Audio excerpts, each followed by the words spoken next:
During the emperor's stay at Ebersdorf, he went every day at noon to visit Marshall Lannes, who could not be removed to a distance greater than one of the houses of the village. Having received one day a message that the marshal was desirous to see him, he hastened to the spot.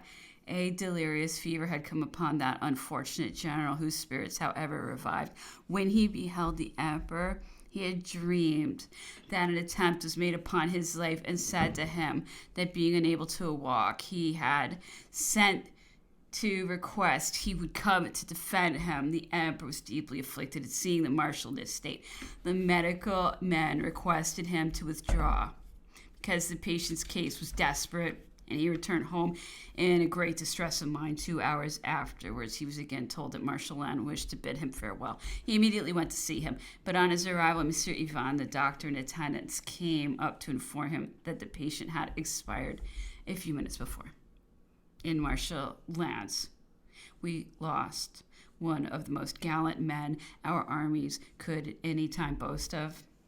His life was too short for his friends, but his career of honor and glory was without a parallel.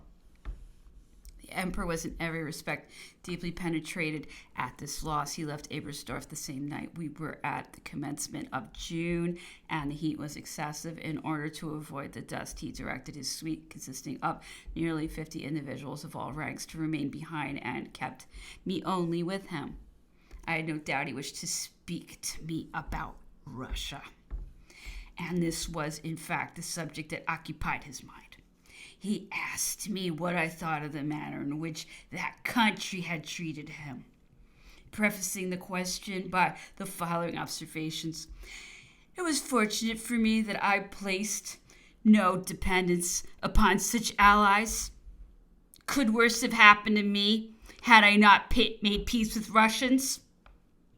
What advantage do I derive from their alliance if they are not in a condition to guarantee me the permanence of peace in Germany? It is much more likely that they would have turned against me had not some regard for character restrained them from so soon breaking their plighted faith. I must not give way to vain illusion. They have all sworn my ruin, but have not the courage to compass it.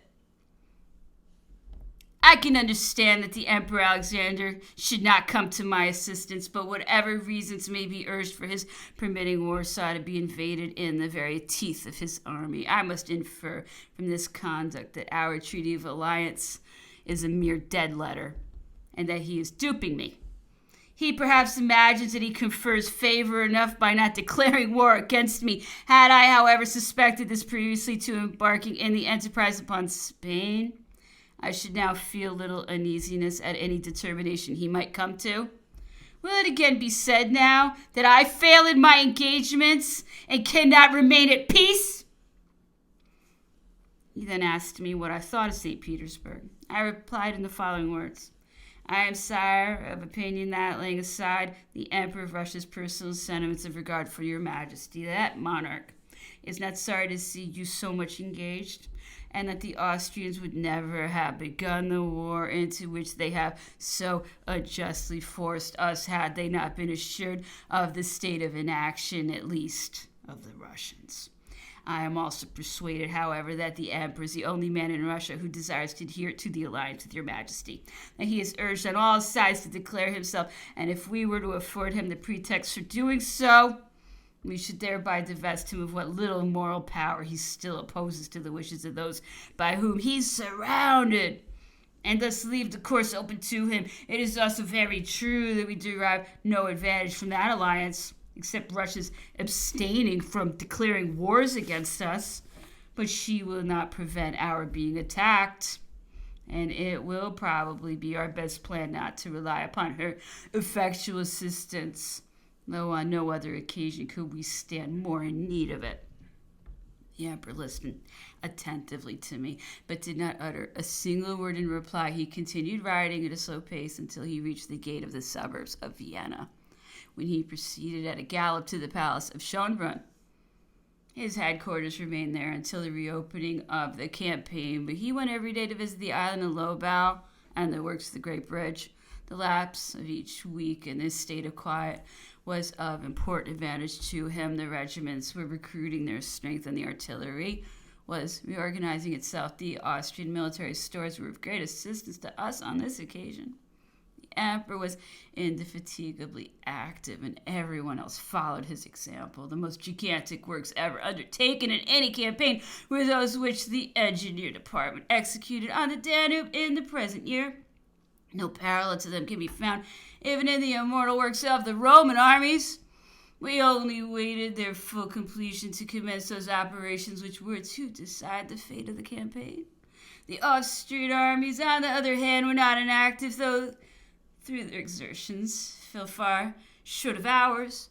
The principal army, under the orders of the Archduke Charles, which had been joined by that of General Clenau, was encamped in a line almost perpendicular to the Danube, with its left at the village of Markgraf Neusiedl, its center at Wagram, and its right in the direction of Edersklav, the advance guard being stationed along the bank of the Danube, facing the island of Lobau.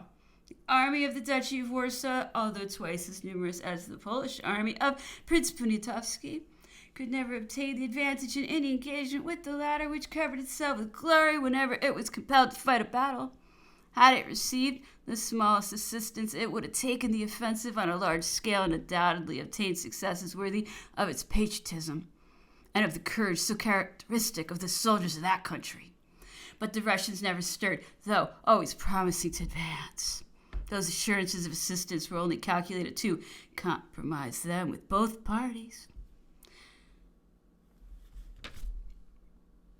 The Grand Austrian Army was giving some indications of the intention to effect the passage at Pressburg. They had a pontoon train at that place, and the Austrians had just taken possession of a small island facing the city, and very near the right bank, from which it was only separated by a very small arm of the Danube, so that they might have established here their grand bridge without encountering any difficulty. Had they succeeded in crossing over, the emperor would have been placed in a very critical position, because by that operation the junction of the Austrian armies would have been effected. And as the distance from Pressburg to Vienna is only 6 leagues, all our works at Ebersdorf must have been abandoned, however important we felt it to be to complete them. The emperor ordered Marshal Davout to force the enemy out of that island, an order which was immediately carried into execution. He also accompanied this attack with a discharge from about 100 howitzers, which he fired into Pressburg. These demonstrations answered the purpose. The Austrian staff was dissatisfied at seeing so large a city exposed to the ravages of fire, and requested it might be spared.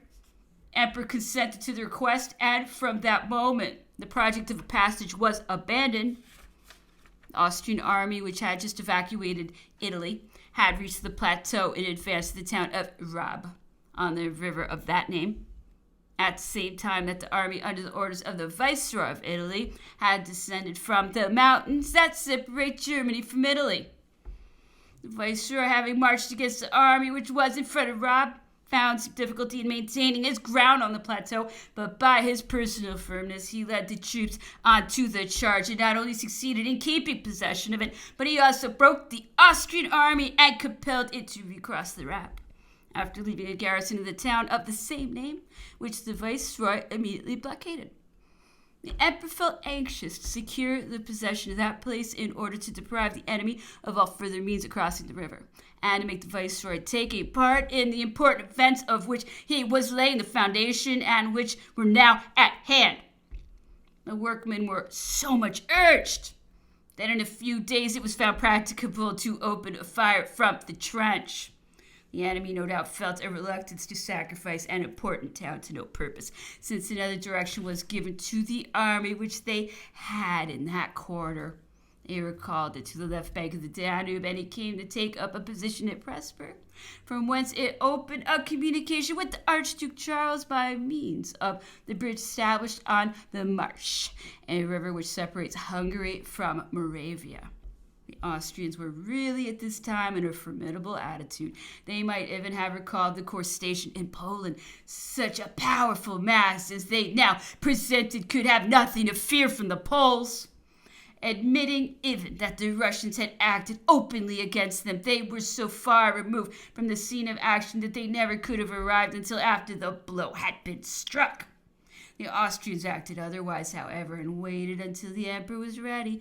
So great was the terror of his name that their whole attention was bent upon watching what he should undertake, without considering that their commanding force might have enabled them to attempt.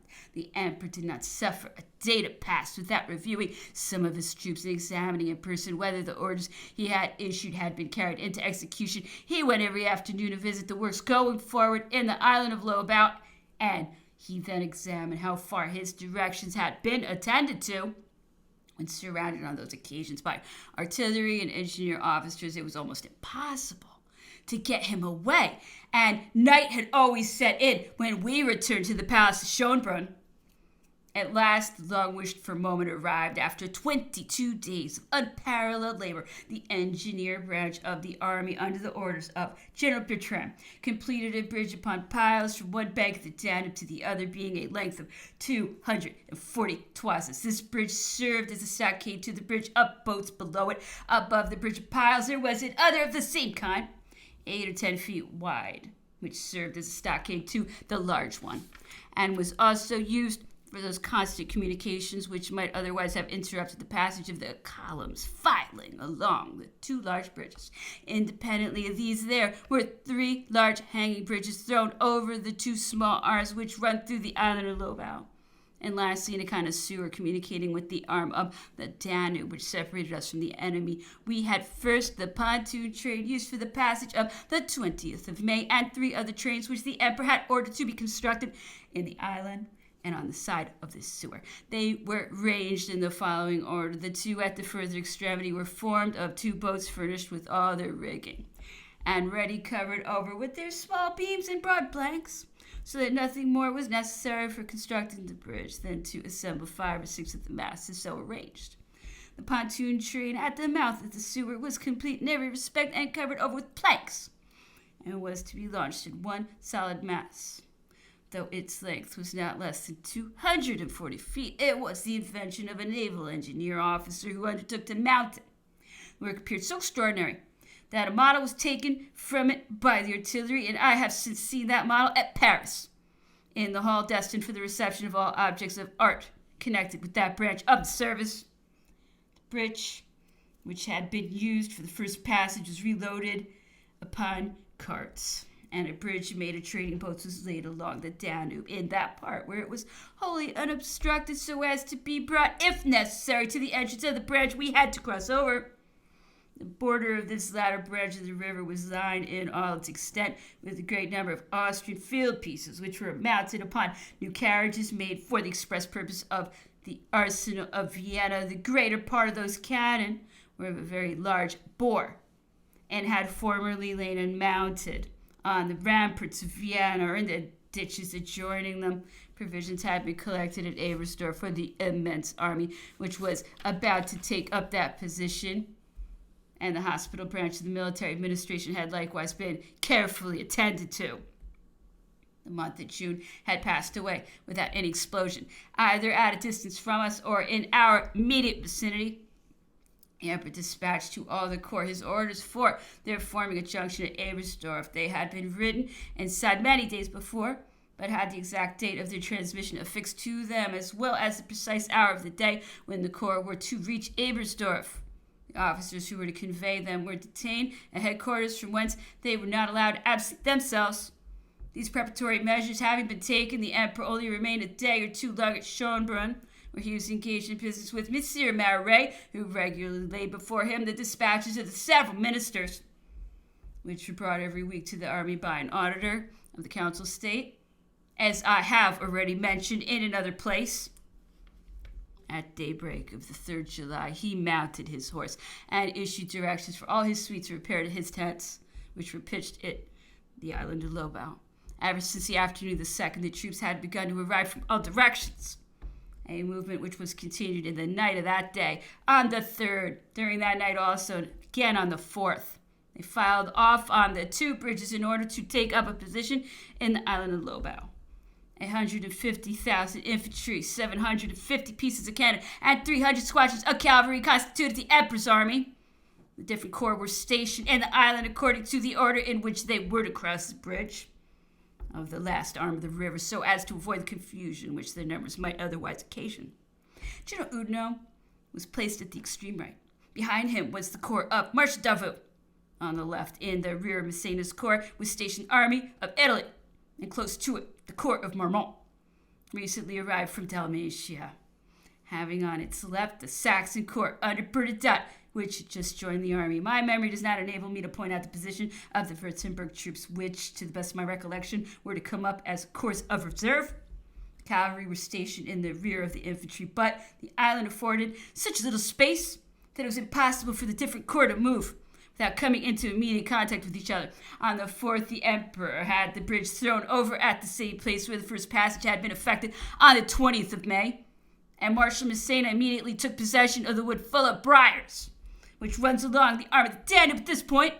This was not followed up by any other movement. The enemy, however, must have been put upon the alert by this operation, since they set on the same day a general officer's a flag of truce under some pretext or other, which I do not now recollect, but in reality to ascertain what we were doing on the island. That flag of truce was brought into the presence of the Emperor, who ordered the handkerchief to be removed from his eyes and said to him, "I suspect, sir, the motive for which you have been sent here, so much the worse for your general if he does not know that I am to cross the Danube tomorrow with the troops you now behold. I have here 180,000 men, the days are long, woe betide the vanquished. I cannot allow you to return to your army. You shall be conducted to your family in Vienna and have to wait there the issue of the event about to take place." It was known to the Emperor that the general, whose name was Wolf, was the brother of Madame de Kaunitz, one of the ladies who had not time yet to quit Vienna on our approach, and had him accordingly taken to her residence. It is quite accountable that the Austrian army, in the heart of their own country, should have been so far ignorant of our movements as to neglect the precaution of bringing down the troops from Petersburg, which place they ought to have left on the 2nd July at latest. Fortune, however, rewarded the activity and exertions of the Emperor and decided that his army should be the first in readiness to act. The island of Lobau was the second valley of Jehoshaphat. Men who had been 6 years asunder met here in the bank of the Danube for the first time since that long separation. The troops of General Marmont, which had arrived from Dalmatia, were composed of corps that had been out of our sight since the days of the camp at Bologna. All was in readiness in the aftermath of the 4th July, and yet no unusual movement was perceivable on the opposite bank. The day was no sooner closed than the Emperor, who had mounted his horse, superintended in person the operation towards the right, where General Oudinot's corps was stationed. Everything was so well prepared that in an instant the bridge was thrown across. The troops comprising that corps passed over and occupied the point which they were directed to carry. I have omitted to state that on the morning of the 4th, a second bridge intended for the corps of Marshal Massena was thrown across at about 200 toises below the one which had been used for the first passage. The Austrians cannonaded this bridge the whole day without doing injury to a single man or boat. This bridge had been constructed with the materials which remained on our hands after every other work had been completed. As soon as the bridge intended for the corps of General Oudinot was firmly established, the Emperor ordered the 3 bridges to be thrown across, which had been kept together in the sewer I have lately mentioned. As the corps of sailors was no longer required for the preservation of great bridge boats, the services of the men had been applied to these several bridges, so that we were not at a loss for hands in any quarter. The bridge of a single piece was brought out first, being preceded by a small skiff manned by athletic pontonniers.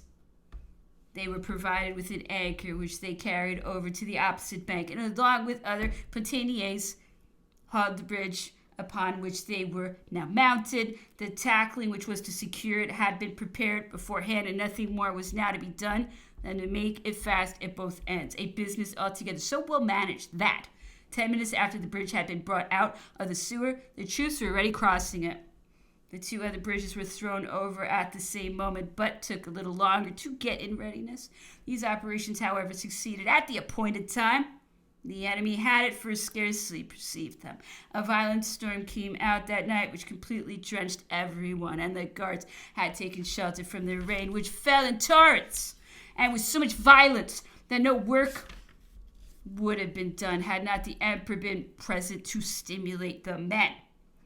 He was on foot on the riverside, listening to what was going forward on the opposite bank and looking in person after the pontonniers, who, however, recognized him in the dark. He was as much drenched as if he had been dipped in the Danube. To this storm, accompanied with lightning and thunder, was added the loud roar of that immense artillery which lined the batteries along the river. They kept up for 2 hours a continual discharge of balls, howitzers, and grape shot against the enemy's shore, by which means our troops were enabled to effect a landing without encountering the slightest obstacle.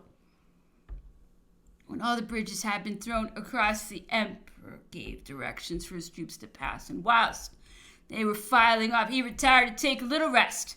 Having been the whole night on horseback exposed to that heavy rain, he had only with him the Viceroy of Italy, the Prince of Neuchâtel, and myself. Shortly afterwards, towards 5 o'clock in the morning, he again mounted his horse, crossed over to the left bank, and began to remodel the order of battle of his army, which after it had crossed over was arranged as follows: Massena on the left, Molite, Boudet, Legrand, and Carré-Saint-Cyr under his orders. Bernadotte with the Saxons on his right. Oudinot again on the right of the latter. And lastly, Marshal Davout on the extreme right with Friant, Gudin, and Murat's divisions. And the second line was the Viceroy on the left, with the 4 divisions of the Army of Italy, and Marmont with 2 divisions on his right. The reserve was formed of the foot guards, consisting of 6 regiments. In the third line came the cavalry, composed of 4 divisions of light horse, 3 of dragoons, and 3 of cuirassiers, the guards, forming 4 regiments, and the Saxon cavalry. The first movement made by this immense army, after having accomplished the passage, that is to say, at the hour of 10 in the morning, was to alter its front on the extreme left wing and bring the right wing forward. This movement took up a considerable time. The right had upwards of 2 leagues to march before it could come into line. The emperor was constantly going to and fro to reconnoiter the ground whilst his army was coming to its position, and he traveled that day over an incredible extent of ground. He was still in his wonted sound health and could remain on horseback any length of time without experiencing any fatigue. Out of the 72 hours of the 4th, 5th, and 6th of July, he was at least 60 hours on horseback. It was 2 o'clock in the afternoon before his army could complete its movement, or he could make it march forward. He expected to meet some obstacles in the plain on the other side of the Danube, such as closed redoubts, which would have prevented his columns from deploying, which everything retreated before him. He did not lose a single man on the only occasion when he might have been attacked with advantage, which was at the passage of the bridges. He experienced his astonishment and not finding the Austrian army, and it being thus allowed to overcome so many difficulties without any resistance being offered to him.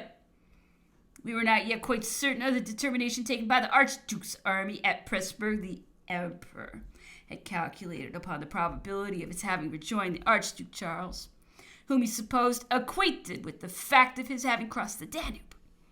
As soon as the army was in readiness, he made it march forward, and it was 4 o'clock in the afternoon before he could come in sight of the Austrian army, which had not stirred from its position at Wagram. We then learned for the first time that it had not been joined by the corps which was at Pressburg, as however such a junction could not now be effected without going a great way around, and the emperor no longer bestowed a thought upon that corps, but bent his whole mind upon directing the attack against the Archduke Charles, whose position, however excellent in other respects, was too extended not to prevent some weak points to the assailant. Towards 6 o'clock in the evening, the cannonade commenced in the center of the 2 armies. Our right was still advancing because the enemy's left yielded a little ground, so that the night passed over without any important occurrences. Our left had a trifling encounter with the enemy's right. The only object on the other side was to take up a position for the next day. In the center, however, matters took a more serious turn. The emperor, seeing the hostile army so near, attempted to debouch by the center in order to reach, if possible, the plateau upon which the Austrian army was stationed and established himself there, though he had not determined to persist unless he saw a good chance of succeeding. The troops were allowed a moment's rest. At the point at which General Oudinot was placed was the most in advance, and he was the first in readiness to commence the attack, and a division of the army of Italy was brought up to support him. The emperor had ordered both columns to attack at the same moment, but as the divisions of the army of Italy had somewhat longer march to perform, they did not ascend the plateau together. General Oudinot's division first made its appearance on the crest, from whence it was almost immediately driven back and compelled to retreat in great confusion, which was, however, soon repaired by the bringing up of some cavalry to rally the soldiers, who, it should be said to their credit, instantly resumed their ranks, notwithstanding the fire of the enemy's artillery. The division of the army of Italy was not more successful. It was headed by the 106th Regiment, which had no sooner shown itself on the plateau than it was charged and driven back close under the fire of our artillery, on which occasion the regiment lost one of its eagles. The emperor was present when the confusion occurred and would not follow up those attacks because the night was approaching and some decisive event would necessarily place on the morrow. Experience had already told us that the loss we suffered in the evening of the 21st of May had a powerful influence over the battle of the 22nd. The emperor therefore ordered that a position should be taken up and that hostilities should cease in order that the army might pass the night undisturbed. He established his bivouac between the grenadiers and the foot officers of the guard, whom he had brought up to the first line, and he summoned to his presence the generals who held the chief commands of the several corps, and passed a great part of the night in conferring with them respecting the events likely to occur on the following day. On the day previous to our crossing the Danube, Marshal Massena had had a fall from his horse, which obliged him to be conveyed in a calash to the field of battle. The emperor was desirous of giving him a successor, but the marshal insisted he would not. The emperor, however, foresaw that on so busy a day, Marshal Massena could not move in a calash in every direction where a horse might take him, and he placed one of his aides-de-camp by his side. The emperor had at first made choice of me for that purpose, and even mentioned it to me, though I had to perform Monsieur de Caulaincourt's duties and was much wanted in his person. But being anxious not to disoblige Marshal Massena, who would then have given up the command of his corps, he at last determined to send Raya, who had been the marshal's aide-de-camp and was accustomed to obey him, in order that the marshal might have some confidential officer near his person. The corps of Marshal Massena was not yet in line with us. The emperor, sending the marshal back to his troops, desired him to bring them up the next morning to join the Grand Army. He sent off all the general divisions in succession to their respective corps. Marshal Davout alone remained with him the latter part of the night. The plain on which the army was bivouacking was so barren of trees and houses, and not a single light was to be seen from the right to the left of it.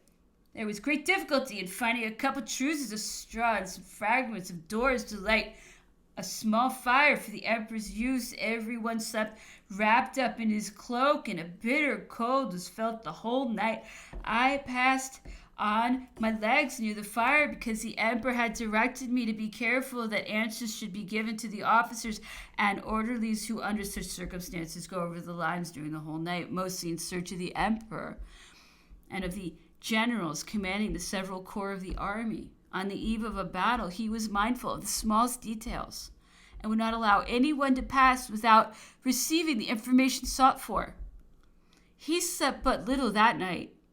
I had placed myself before him to screen his eyes from the blaze with the skirts of my cloak, but whether he felt cold or that his mind was too much engaged, he was up before daylight. But he did not order the troops to arm until 4 o'clock in the morning of that day, the 6th of July, 1809. Chapter 8. The enemy commenced the attack by their left bearing down on our right, and that is to say upon the corps of Marshal Davout, which showed itself at the village of Margraf Neusiedl. From the point at which we stood, we called it the village of the square tower, because it has in fact an old feudal castle surmounted by a large square tower, which is seen from every part of the plain. I have heard that the attack upon Marshal Davout was led on by the Prince John of Liechtenstein, it was sufficiently severe to satisfy us that it was no feigned enterprise of the enemy. We were justified in supposing that they contemplated to extend the front beyond our sight in order to communicate with the corps, which we expected was marching from Pressburg. But whatever may have been the object they had in view, the Emperor ordered Marshal Davout to drive them back without allowing them to recover. And he sent him the cavalry division of General Nansudi, who had with him a company of horse artillery to enable his taking advantage of any success he might obtain. It is to be observed that the Marshal had already at his disposal a division of cuirassiers of the Duke of Padua, the same that was commanded by the General d'Espagna previously to the Battle of Essling. The action soon commenced. The Emperor repaired to the spot and sent in that direction all the horse and foot guards with the whole of his artillery, expecting every moment the appearance of the court coming from Pressburg. But he had scarcely arrived when we beheld the Austrian army in motion, retiring from the position it occupied in front of Marshal Davout and maneuvering in an opposite direction. The Emperor ordered his guard to halt and began to watch the enemy's motions. At this moment, General Raya came up from Massena's corps and announced to us that affairs were going on very badly in that quarter and that not a moment was to be lost in proceeding thither, that is to say, in crossing the whole field of battle from right to left. The Emperor's first measure was to send back with General Raya the Prince of Neuchâtel, who, on a day of battle, never spared himself and was a keen observer of its details, and he made the guard return by the same road they had come. In order to execute this movement, its artillery, consisting of 80 pieces of cannon, opened the march. The Emperor passed along the whole army formed in battle array and came to his left wing, which no longer existed. In other words, the corps of Marshal Massena was in a complete state of dissolution, and the 4 divisions composing it did not present a single united body, so that the left of our army was in reality the Saxon corps, commanded by Bernadotte, which an hour before was on Marshal Massena's right. The following is an account of what had taken place. Marshal Massena had maneuvered the whole morning to join the Grand Army whilst engaged in that movement. The Austrian army was considerably reinforcing its right with the view of attacking our left. The consequence was Marshal Massena was so quickly overpowered that there had hardly been time to consider of the means of relieving him whilst effecting this movement to join the Emperor. It was necessary that he should direct the village of Aderklave to be attacked, a duty which was assigned to the General Carré-Saint-Cyr's division. The 24th Regiment of Light Infantry, being at the head of that column, commenced the charge in so bold a manner that it carried the village. Fortune seemed to have opened to the troops on the other side of the village of Aderklave, a broad hollow road, the one leading to Wagram, where that gallant regiment would have been almost completely under shelter. Common sense suggested its being brought into that road, which formed a natural redoubt. But owing to a serious fault of the officer in command there, the 24th Regiment was made to step over the hollow road and to station itself at the entrance of the village, where, being wholly unprotected, it had to sustain a dreadful fire of musketry. Was charged after suffering a severe loss, and in the confusion of retreating drew along with it the remainder of Saint-Cyr's division, which consisted in a great measure of allied troops, such as those from Baden, Darmstadt, and other countries. This defeat occasioned the rout of the troops commanded by General de Grand and Boudet. The latter lost all his artillery. Our left, in short, had become nothing more than a large opening, through which the right of the Austrian army penetrated so far that the batteries of the island of Lobau, which had protected our passage, were under the necessity of again opening their tremendous fire in order to stop the enemy's columns now boldly advancing towards our bridges. The enemy's right was taking up a position in a perpendicular line to our extreme left and compelled us to give it the form of an angle for the purpose of returning the enemy's fire. They had placed some pieces of artillery in such a manner as to fire upon the angle or elbow, whilst they were cannonading us on both sides of the angle. I know not what the Emperor's object, but he remained a full hour at that angle, which was a perfect stream of shot. And as there was no fire of musketry kept up, the soldier was becoming discouraged. The emperor was more sensible than anyone else that such a situation could not last long, and he remained there for the purpose of remedying the disorder. In the height of the danger, he rode in front of the line upon the horse, as white as snow. It was called Euphrates and had been sent to him as a present from the Sophie of Persia. He proceeded from one extremity of the line to the other and returned at a slow pace. It will easily be believed that shots were flying about him in every direction. I kept behind, with my eyes riveted upon him, expecting at every moment to see him drop from the horse. After having fully examined everything, he completed his arrangements just as the guard had come up to this fearfully exposed left wing. He ordered his aide-de-camp, General Lauriston, who commanded the 80 pieces of artillery of the guard, to fire them in one compact battery upon the center of the enemy's army.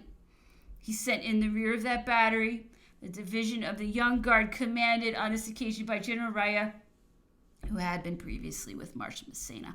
He placed himself on Lauriston's left and to the right of that battery and directed the 2 divisions of the Army of Italy under Marshal Macdonald's orders to move forward. Those 3 masses advanced in the direction of Aderklave and were followed by the cavalry of the guard, of which the emperor only kept with him the regiment of horse grenadiers. The rest of the cavalry was sent to arrest the right of the Austrians in their advance.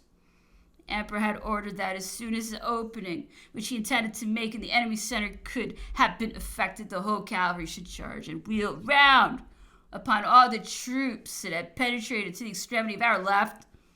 He had just given directions in consequence to Marshal Bissier, and the latter had barely started to execute them when he was knocked down by the most extraordinary cannon shot ever seen. A shot in full sweep tore his breeches open from the top of the thigh to the knee, running along the thigh in a zigzag form, as if it had been a thunderbolt. He was so suddenly thrown off his horse that we fancied he had been killed on the spot. The same shot forced the barrel from his pistol and carried off both barrel and stock. The emperor had also seen him fall, but not recognizing him at first, he asked, "Who is it?" This was his usual expression. "Vizier, sire," was the reply. He instantly turned his horse around, saying, "Let us go, for I have no time to weep. Let us avoid another scene." He alluded to the regret he had felt at the loss of Marshall Lannes. "He sent me to see if Vizier was still alive. He had just been carried off the ground and had recovered his senses, having merely been struck in the thigh, which was completely paralyzed." This untoward cannon shot left the cavalry without a leader during the most important quarter of an hour in the day, which was to have an immense influence over the battle. Immediately after the accident, the emperor sent me with an order for General Nansudi to charge whatever troops were before him. These were the Austrian right, which had formed into a solid mass. Nansudi's division had 6 regiments, including the 2 of carbineers. Behind him was General Saint-Sulpice's division, composed of 4 regiments. I found him in a very unpromising situation. He was exposed to a very destructive cannonade. On receiving the order to charge, he prepared to obey it and started off in a trot, but the firing of the Austrians was so warmly kept up that it stopped the division, who suffered at a loss of 1,200 horse killed on the spot. It would not have been more bad had it been a full charge, of course, which, if practicable, would have been attended with immense results, as it would have occasioned the surrender of a great part of the Austrian right. In the meanwhile, the artillery of the guard was making a dreadful havoc among the enemy's centers, such as might have been expected from 80 pieces of cannon, all 12 and 8-pounders, served by picked artillerymen. The troops of General Raya advanced upon Aderklave, and General Macdonald, who was on the right of that battery, gave to the whole army an admirable example of personal courage by marching at the head of his 2 divisions, formed in columns, and leading them under a shower of balls and grape shot up to the very lines of the enemy at a slow pace, without their falling into the least confusion. The firing of cannon and the march of Macdonald forced an opening in the center of the army and separated their right from the rest of the army. The emperor, who was present on the ground, was again anxious that the cavalry should take advantage of so fine an opportunity. He sent orders to the guards to charge, but whether the order was incorrectly reported or not, it was not carried into effect, and that immense and splendid cavalry did not take a single man, whilst if it had been led on by a bold and resolute officer, it could not have failed to make many prisoners. A particular opportunity afforded at one time for the taking 1/4 of at least the Austrian army. We greatly regretted on this occasion the absence of the Grand Duke of Berg. He was the very man we wanted at so critical a moment. The emperor was greatly displeased with the cavalry, and he said on the field of battle, "It never served me in this manner before. It will be the cause of this battle not being attended with any result." He retained in consequence for a long time a feeling of rancor against the generals who commanded the cavalry regiments of his guard, and he would have made an example of them had he not taken into consideration some old and valuable services they had previously rendered. Notwithstanding so many faults, the battle was decided in our favor. At 2:30 in the afternoon, the enemy's right had retreated and was endeavoring to join the main army by avoiding the opening we had made in its center. On our right, Marshal Davout had ascended the plateau of Margraf Neusiedl and succeeded in maintaining his ground. The emperor ordered Wagram to be attacked by Oudinot's corps, supported by the other 2 divisions of the army of Italy. That column also penetrated into the position of the Austrians and maintained itself there the whole evening. The enemy retreated on all points towards 4 o'clock, abandoning the field of battle to us, but without leaving any prisoners or cannon behind, and after having fought in a manner calculated to instill a cautious conduct into any man disposed to deeds of rashness. They were followed, though at a respectful distance, for they had not been forced, and we were not at all anxious to drive them to the necessity of resuming their order of battle until we should have succeeded in detaching some portion of the main body. Marshal Massena's corps had reorganized itself and resumed in its former position. Although the triumph of our arms was beyond question, we did not urge the pursuit so far as the road leading from Vienna to Brem. The Austrians marched the whole night and retired by the road from Vienna to Zanim and by the road to Volkersdorf, also towards the town of Zenaim. The emperor slept in the field of battle in the midst of his troops. His tent was scarcely pitched when an alarm spread in an instant throughout the army, which it had well nigh thrown into disorder. It was created by marauders, who, having wandered too far, were pursued by bodies of cavalry belonging to the Archduke Ferdinand's army, which had reached the river Marsh, and was no doubt endeavoring to open a communication with the Grand Army. The soldiers ran to arms in all directions, but the alarm soon subsided. Thus ended the memorable action of Wagram, the results of which on the field of battle were not commensurate with the prodigious labors and the scientific conceptions which had preceded the immediate arrangements for the conflict. The army stood in need of some of those men accustomed to turn success to the utmost advantage and to carry off whole bodies of troops at a decisive crisis. The emperor alone did everything. By his presence, he checked the disorder at the moment of the catastrophe that befell our left wing. The whole population of Vienna ascended the roofs of the houses and the ramparts from whence it witnessed the battle. In the morning, the ladies of that city were flushed with the hope of our defeat, which changed to a general gloom towards 2 in the afternoon. The retreat of the Austrian army was as plainly distinguished as it could have been from the field of battle. The Austrian army successfully resisted our attacks at almost every point. It was extremely numerous and ought to have been joined by the army at Pressburg, although it was in a great measure composed of the Landwehr, who were indifferently trained to war. On 2 remarkable circumstances of the battle, it ought to have acted more judiciously than it did. In the first place, the enemy ought not to have abandoned the attack made upon our right at the beginning of the action. By persisting in that attack, they would have prevented the grand retrograde movement of the troops, which we transferred from our right to our left wing. In the second place, they ought to have followed up the success obtained by their right over the corps of Massena and brought their center fully into play without allowing us time to move to the point where Massena had stationed 100 pieces of cannon and as many squadrons with 3 that quarter. The Austrians had no cause to retreat. It was in greater strength than we were, since a third of our army consisted of foreign troops, the amalgamation of which with their own was attended with many disadvantages. It thought proper, however, to retire from the field, and no doubt felt itself unable to run the risk of further events, of the results of which it no longer entertained any sanguine hopes. The emperor was going over the field of battle the same evening when intelligence was brought to him of the death of General Lassalle, who had just been killed by one of the last musket shots fired before the final retreat of the enemy.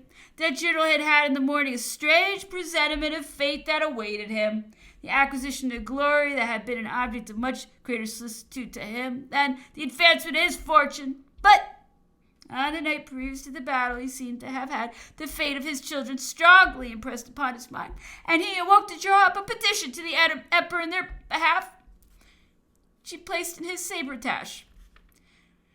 When the emperor passed in the morning in front of his division, General Lassalle did not address him, but he stopped Monsieur Marais, who was a few paces ahead, and told him that, never having asked any favors of the emperor, he begged he would charge of the petition which he then handed to him, in case any misfortune should befall him. A few hours afterwards he was no more. The emperor was but indifferently pleased with the result of the battle of Wagram. He would desired a repetition of Marengo, of Austerlitz, or of Jena, the object of his wishes. But he was so far foiled that the Austrian army wasn't broken. It retreated to take up another position, which would again call for new exertions of his mind to bring about an engagement attended with a more signal result. That army, moreover, might succeed in effecting a junction with the army which was on its march from Pressburg, whilst we, on the contrary, we had no reinforcements whatever to expect. We were but too well aware that no dependence was to be placed upon the Russian army. The only point we had gained in respect to it was that it would not join the Austrians at a moment which fortune did not yet to appear to have marked out as the limit of her favors to us. The Russians only put 15,000 men in motion, whose cooperation was confined to an attempt to get the start of the Polish troops at Krakow, a movement which never appeared to the emperor in any way other than in a suspicious light. The signal events of a war are always followed by a moral effect, upon which public opinion for or against either of the contending parties is generally formed. The Battle of Essling had turned the tide of opinion against us. That unfavorable impression was destroyed by the Battle of Wagram, which to a certain extent reinstated us in the public mind. This favorable change, slow in pronouncing itself so long as any doubt hung over the reality of our success, was confirmed by the fact of our following the Austrian army in its retreat. Chapter 14.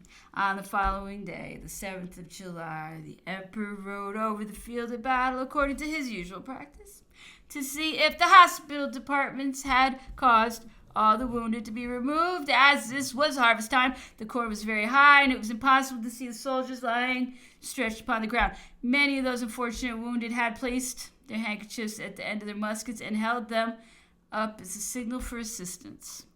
The emperor repaired in person to every spot where he perceived such signals. He addressed words of consolation to the wounded, and would not move forward until the last of them had been carried off the field. He kept no one to attend them, and ordered Marshall Lannes to have all the men picked up to see that the movable hospitals did not slacken their exertions. General Lannes was known for his precision and severity. The emperor, therefore, often selected him for the commissions of that nature. As he was going over the field of battle, he stopped on the ground, which had been occupied by MacDonald's 2 divisions, exhibited the picture of a loss fully commensurate with the valor they had displayed. The emperor recognized amongst the slain a colonel who had given him some cause for displeasure. That officer who had made the campaign of Egypt had misbehaved after the departure of General Bonaparte and proved ungrateful towards his benefactor, in hopes, no doubt, of insinuating himself into good graces of the general who had succeeded him. On the return of the army from Egypt to France, the emperor, who had shown him many marks of kindness during the war in Italy, gave no sign of resentment, but granted him none of those favors which he heaped upon all those who had been in Egypt. The emperor now said, on seeing him stretched upon the field of battle, I regret not having been able to speak to him before the battle in order to tell him that I had long forgotten everything.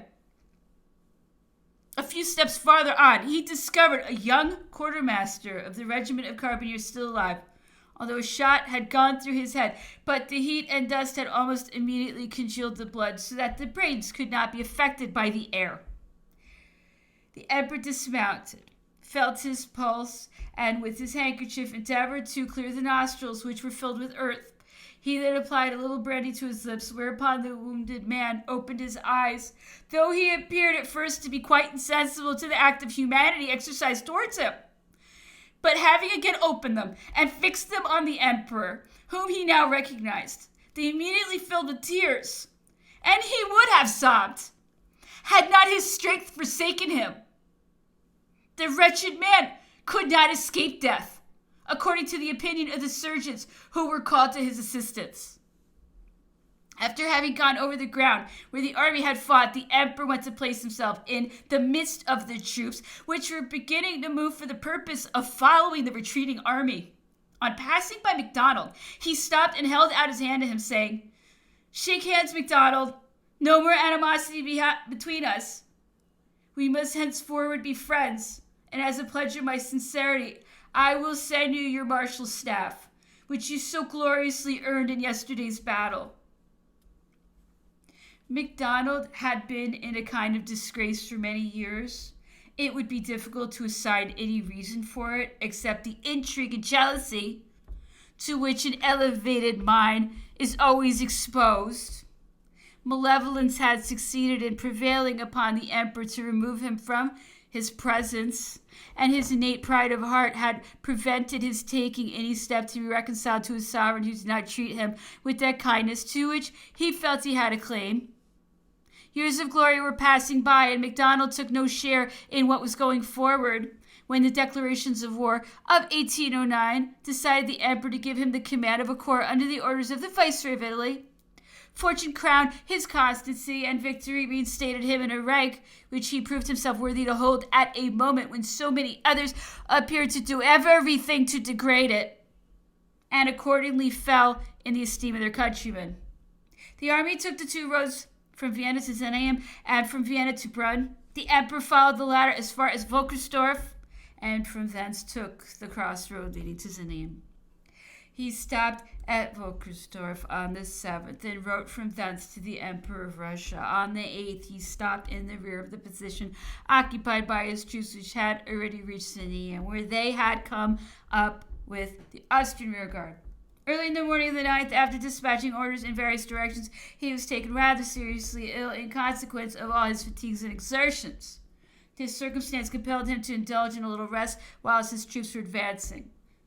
Marshal Bernadotte came at that time to see the emperor, who had left orders that no one should disturb him until he called. I therefore refused to introduce the marshal, the object of whose visit was wholly unknown to me. I had witnessed the lukewarmness which his troops had evinced in the battle. Ever since the opening of the campaign, he had been incessantly complaining of want of ardor in his troops, of their inexperience, and of the want of confidence in their leaders. I should therefore have exhausted every supposition before I could have imagined that, contradicting on a sudden the unfavorable opinion he had given of their courage, he could ever dream that those troops had decided the victory we had just obtained. The emperor was soon made acquainted with that unaccountable order of the day. He sent for the self-conceited marshal and removed him from the command of his troops. The lesson was ineffectual. Bernadotte, who persisted in maintaining the justice of the ridiculous congratulations he had addressed to the Saxons, caused them to be inserted in the public papers.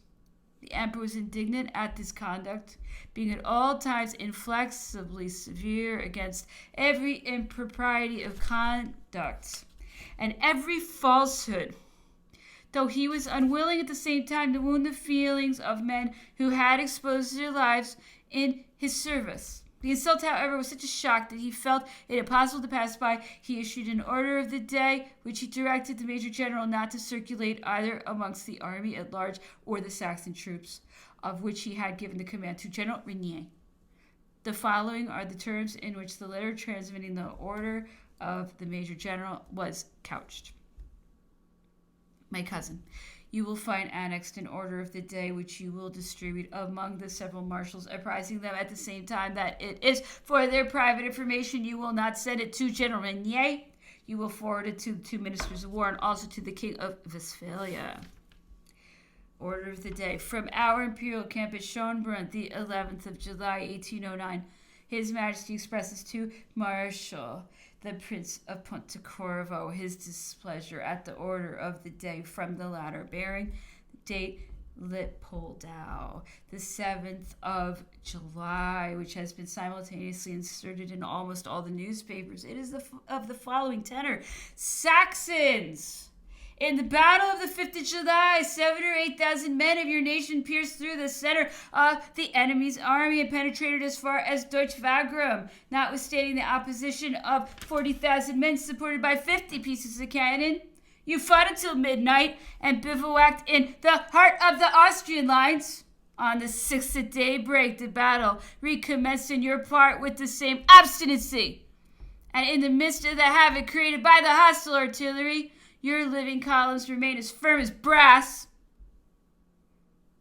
The great Napoleon witnessed your devoted valor. He reckons you as being amongst the number of his gallant soldiers, Saxons. The soldier's fortune consists in fulfilling his duties. You have worthily performed those that devolved upon you. Bivouac of Leopoldau, the 7th of July, 1809.